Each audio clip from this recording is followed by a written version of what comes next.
Olá, meu amigo, minha amiga. Você já reparou que os temas que nós estamos discutindo no Brasil hoje são completamente diferentes do que nós fazíamos alguns anos atrás, há 4 anos atrás, 3 anos atrás, 2 anos atrás, o ano passado inteiro? E quando você se ocupava, né, de tentar entender as coisas que estavam acontecendo no Brasil, você perdia o sono. Era só acompanhar os telejornais, as redes sociais, os comentários de vários analistas, muitos canais na internet, no YouTube, enfim. Era difícil você ter uma esperança que essa insanidade que a gente via ao nosso redor, que ela iria sofrer um abalo, que ela sofreria ali uma derrota muito grande, né? Mas foi isso que aconteceu. Infelizmente, muitos dos remanescentes ainda continuam, como a mosca na sopa, né, da música do Raul Seixas, a tentarem zumbizar a nossa vida. Mas eles hoje estão com mais problemas do que poder para continuarem a fazer o que eles faziam contra todos nós. No Congresso Nacional, nós estamos vendo alguns remanescentes tentarem fazer uma CPMI do dia 8 de janeiro, achando que isso vai ser um mote, né, para derrubar o governo recém-eleito, né? Eles acreditam nisso. A coisa está sendo travada ali no Congresso Nacional, nessa frente de batalhas. Mas isso é uma situação completamente imprevisível para essas criaturas, porque eles podem estar atirando no que estão vendo e podem receber um petardo daquilo que eles não estão vendo.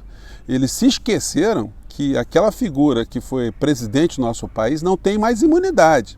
Ele pode ser obrigado a ir a uma CPI de forma absolutamente vexatória e absolutamente desblindado, como ele nunca se viu na vida dele.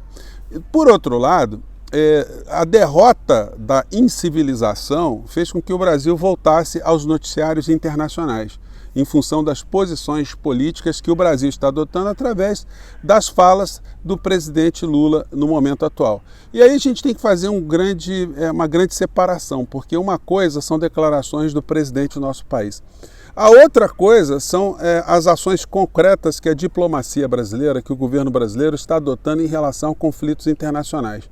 Mas o que está chamando mais atenção a mim no dia de hoje, eu queria compartilhar isso com vocês, é uma espécie de vassalagem da imprensa brasileira em relação aos interesses norte-americanos, tentando fazer uma pressão, tentando colocar o presidente da República do nosso país como se ele fosse um estafeta, um office boy, um capacho de um governo estrangeiro.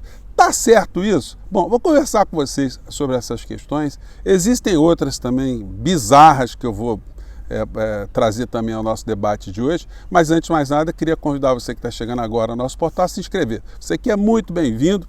Nós estamos aqui em alguns dias, né, de programas especiais que eu chamei de Portal do José Especial de Férias. Enfim, nós temos muitos outros vídeos aqui, outras análises aqui no nosso portal que eu convido você a assistir. Se você gostar, compartilhe. Não esqueça de dar o seu joinha, de mandar os seus comentários, porque são sempre lidos, são sempre considerados.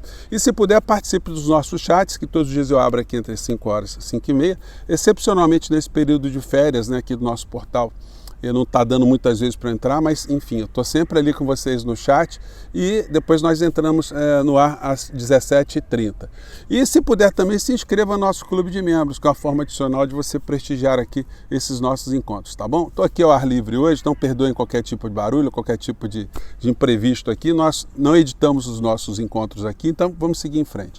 Gente, muitas coisas estão me chamando a atenção.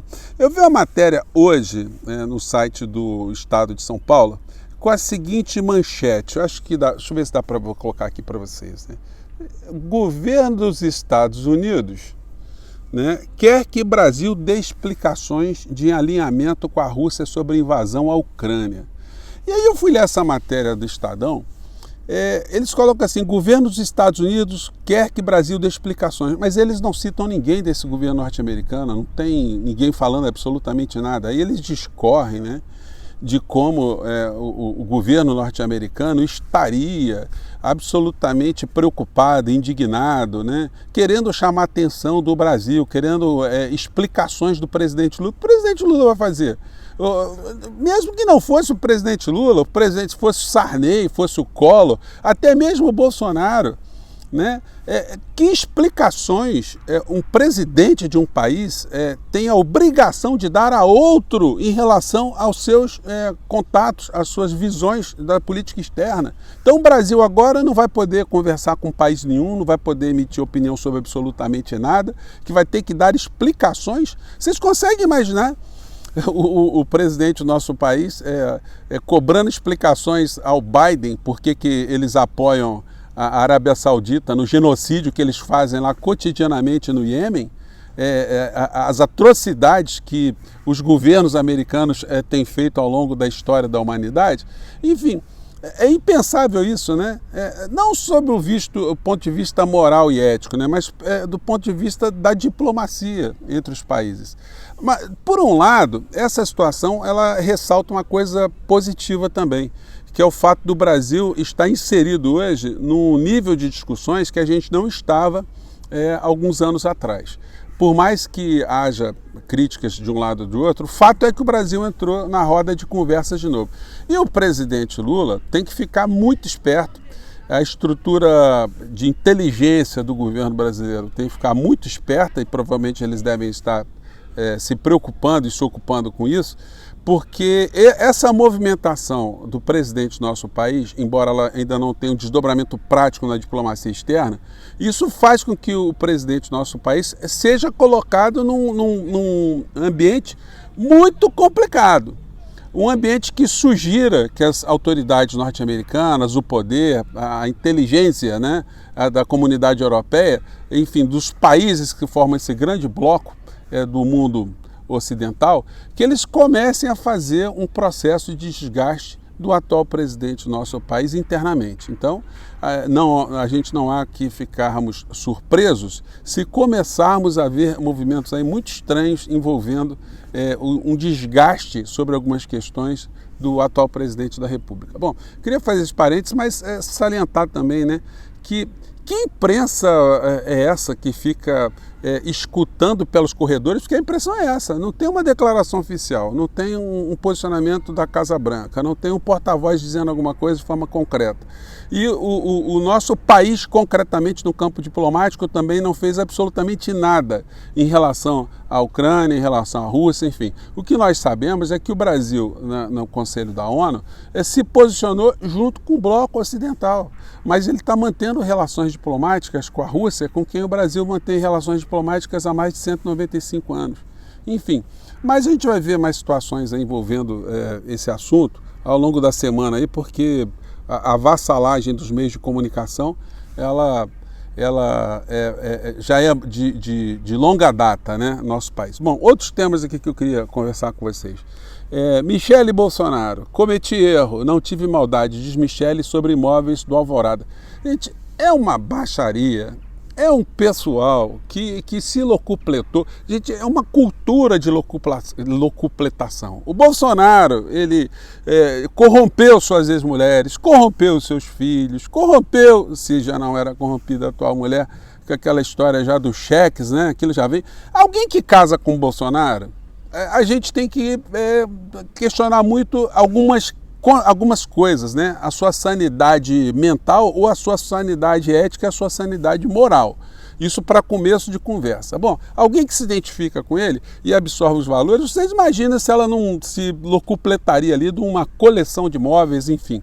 Tentaria também tirar algum tipo de vantagem, né?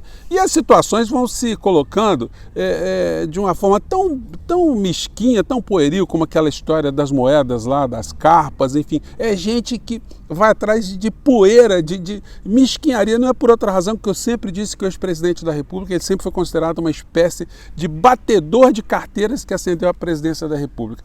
E por isso ele vai ter que prestar contas. Eu quero fazer um parênteses dentro dessa nossa história aqui, porque há alguns anos aqui no nosso portal, somente o nosso portal e também, fazendo justiça aqui, o professor Vila, nós dizíamos que o Bolsonaro iria para a cadeia no final da história.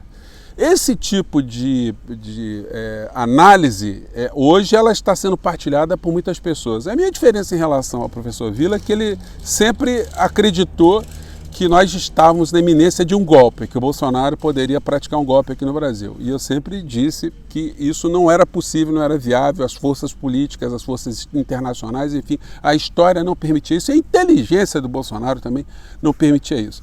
Então, as nossas análises aqui, elas têm sido certeiras nesse campo, né? E quando a gente crava aqui que o Bolsonaro vai para a cadeia, é porque é um processo, ele pode demorar um pouco, mas essa questão na justiça eleitoral dele ficar inelegível vai ajudar a acelerar mais essa situação. Então, essa gente é muito complicada, né? A gente vê aqui, eu separei uma situação muito bizarra, eu não sei no Brasil como é que está estão falando disso aqui, mas um tweet do Eduardo Bolsonaro, ele publicou isso aqui, ó.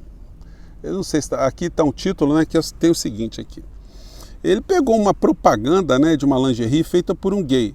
Aí ele questiona, achou que iam parar no cropped? Tá entendido, hein, Dudu Bananinha? Tá entendido, hein? Sobre roupa de mulher, né? Sobre roupas íntimas de mulher. Então tá reclamando, ele tá muito chateado porque teve essa propaganda aqui. Agora vem cá, esse rapaz aí, esse cidadão, não tem mais o que fazer, não? Ficar patrulhando propaganda de vestimenta para gay? E tem coisa nessa família aí, gente, olha, essa gente é muito contraditória, né? Eles pregam honestidade e são muito desonestos, eles pregam amor à pátria e não tem amor nenhum à pátria, eles pregam valores religiosos e não são religiosos em absolutamente nada, não atuam em absolutamente nada, né, dentro desse universo religioso. E aí ficam com essa conversa aí, fiada para cima e para baixo no aspecto moral.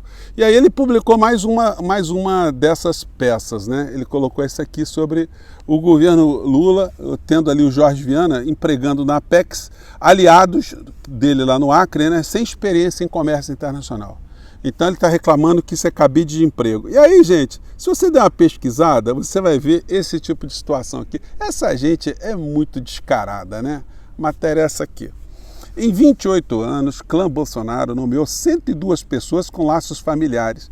Então, essa gente que bota criaturas encabidadas em tudo quanto é cabide e mamando em tudo quanto é teta, eles têm moral para falar alguma coisa de nomeação, que são cargos de confiança que os quadros do governo atual estão realizando? Então, gente, é um negócio muito complicado, né? Mas olha, lentamente a gente está conseguindo se livrar de todos eles, né? Aqui está o Bolsonaro colocando no tweet dele, aliás, não é ele que está colocando, né? Isso aí deve ser os últimos do Carluxo, que está brigado agora com a família, o que tudo indica, né? Porque ele está se sentindo um rato, né? E aí, olha, essas coisas assim são muito... A Freud explica, né? O cara quando se sente um rato, será que ratazana é? Pois bem. E o Bolsonaro aqui no tweet, o Carluxo, né? Dizendo, na China o cara acusa os Estados Unidos de incentivar a guerra. Diz também que o conflito no momento só está interessando a Putin e a Zelensky, né? Então o Bolsonaro virou analista em geopolítica. Ele que é um homem que tem relações internacionais, né, muito probas, né, os diamantes que o digam, fazendo aqui algum tipo de reparo em relação à figura do presidente Lula. Bem, gente, essas eram as questões que eu tinha para comentar com vocês nesse nosso papo de agora, né? E a gente volta no nosso próximo Portal do José, sempre agora dentro desse mundo da racionalidade, onde nós conseguimos deixar muita coisa irracional para trás, mas os remanescentes ainda estão aí preocupados com lingeries gays, né? É um agente complicado. Eu fico por aqui, gente. Mais uma vez, um grande abraço. Até o nosso próximo encontro. Tchau!